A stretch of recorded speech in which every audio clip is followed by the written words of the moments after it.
Salutations, Utopians. I hope the week is treating everyone well. Global here. Want to talk a little bit about this upcoming QB class. JJ McCarthy has been taking all the headlines of late at the last second. This morning, so last night, actually, let me start from the top. I was looking at the draft. As you all know, Justin Fields has been moved, so Caleb Williams is now considered the designated first overall pick. In fact, reports are, according to Ari Maroff, Caleb Williams has already been given his locker and he's already been given granted access to the Chicago Bears training facility. They want him to ingratiate himself with the staff. He's pretty much officially the first overall pick. The questions arise after that about two and down. Who has the second overall pick? The Commanders. So I took the liberty of doing some research. I noticed that Dan Quinn is the head coach. Tried to see if there was any interesting connections there. Not necessarily anything too alarming. But then I looked and seen Cliff Kingsbury, the offensive coordinator, who will have a lot of workings with whomever they draft at QB, because that's likely the position they'll be drafting at, considering they traded Sam Howell to the Seattle Seahawks and signed Marcus Mariota, who's pretty much who he is. I think he might have a Geno Smith type run possibly with the Commanders this year, but at some point he will definitely get replaced. He's more there in a mentorship role, and I think he's a phenomenal high character guy. As far as starting, that's not what he's there to do in the long run, to say the least, though he's still very young. And so the first thing I did is I looked and I seen that Mac Brown, legendary coach, who I consider Diamond Echelon up there with the Nick Sabans, over there in North Carolina, in 2018 tried to hire Cliff Kingsbury as his offensive coordinator, to no avail, obviously. But there's always been a high regard, high respect between them two. Couple hours later, interesting enough, the head of brain trust over there at the Commanders facility, Adam Peters, there comes a report out of there stating that he's most fond of JJ McCarthy. Anyone who's within the inner circle knows he's the most enamored with McCarthy. I thought that was a little bit weird, the timing, but for me, I feel like them going out of their way like that, when you know you want to keep all your options open and you have no incentive to reveal that information, leads me to believe there's more smoke than fire than what we're given.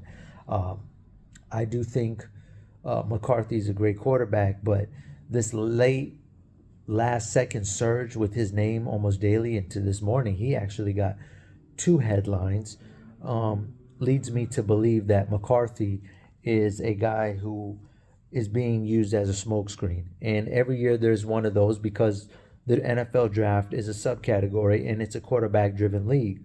Last year, Will Levis did that.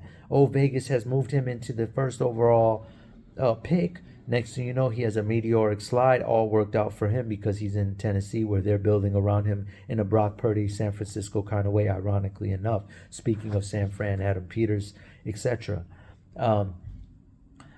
But he did slide when everyone was talking about him being supposedly the first overall pick. And there always seems to be that sacrificial lamb in these drafts, to generate more interest and to create speculation, etc. I want to point out something. The only thing that really has happened since the pro day a couple of days ago, before all this so-called, surging up the board, was that Jim Harbaugh gave him a ringing endorsement. Ironically, he only had 332 passing attempts. So he was relatively hidden. It was mostly old school metrics, defense, running the ball, etc.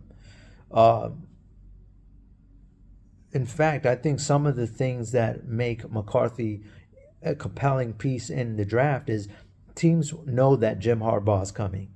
And Jim Harbaugh has won at every level, every team he's been on, and they know he's going to be a problem in the long run because he's been given top 5 QB, and he's got an elite defense, and he has a proven track record and formula that is known to win. Whether that's Stanford, whether that's San Francisco, whether it's Michigan, whether it's now here in LA with those two powerhouse defensive player cornerstone pieces and that elite quarterback.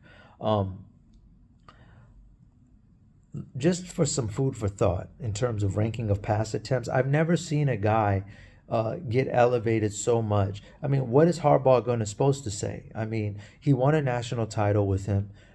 He has no reason to have a chip on his shoulder and say, "Oh, there's no confusion that he was carried by McCarthy in any kind of way."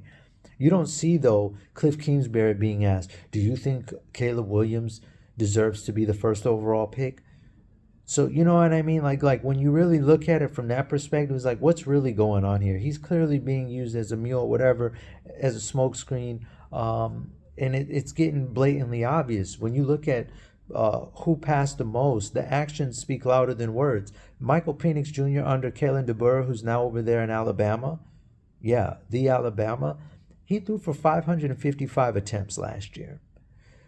Second was Bo Nix at 470. Drake May threw for 425, right? Jaden Daniels and Caleb Williams is 338. Spencer Rattler, I'm sorry, I should have said he's actually fourth on the list. Before Caleb Williams and Jaden Daniels, that's Spencer Rattler, 399, who I call this year's version of Baker Mayfield. Not just because he's from Oklahoma, not because he went to the same school, but because of the personality, the way he can cultivate. He's the kind of guy in school that everyone likes, and count on it that I'm going to make a piece tomorrow about him. He's a special dude. He's a real special dude. You give him 2 years, I have a lot of confidence that he's going to disrupt a lot of teams, especially if he goes to. He could arguably be the most dangerous quarterback in this draft because he's one. There's no pressure on him. He's going to get drafted in the late rounds somewhere where he can just cook, marinate, no pressure. And then he's got an all-world personality. I'm talking Baker. I'm talking Anthony Edwards. People joke. Anthony Baker Mayfield changed the Cleveland Browns franchise culture when he arrived. He brought stability. He brought pizzazz. He has the moxie you want, and just the overall humility that you need from a quarterback. Too much, in fact, which got him buried over there in Cleveland trying to get the ball to Odell Beckham to get his career in realignment. Goes to Tampa Bay, and he's right at home again once he was surrounded properly with weapons. I know he got waived by the Panthers last year, the year before, that year before he signed with the Rams and then got with Sean McVay and really sat down and really learned the offense. That's who Spencer Rattler is. He's more dangerous than anyone, and one could make the argument more dangerous than McCarthy because McCarthy needs time. He's going to need at least 6 games no matter what. You're not rolling him out as a day one starter unless you are wanting to set him up to fail. And if you really want to take my advice, don't go trying to roll him out to the Patriots. They need to trade down. They are the textbook example of a franchise that needs to trade down.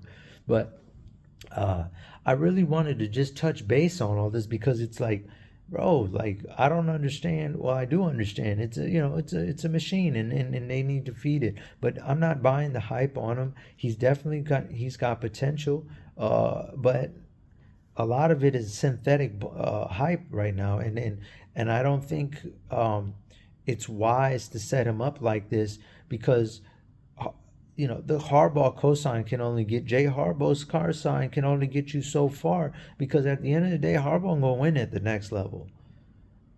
Can you say the same for McCarthy? All right, Utopians, I'll try to do better next time. Global out.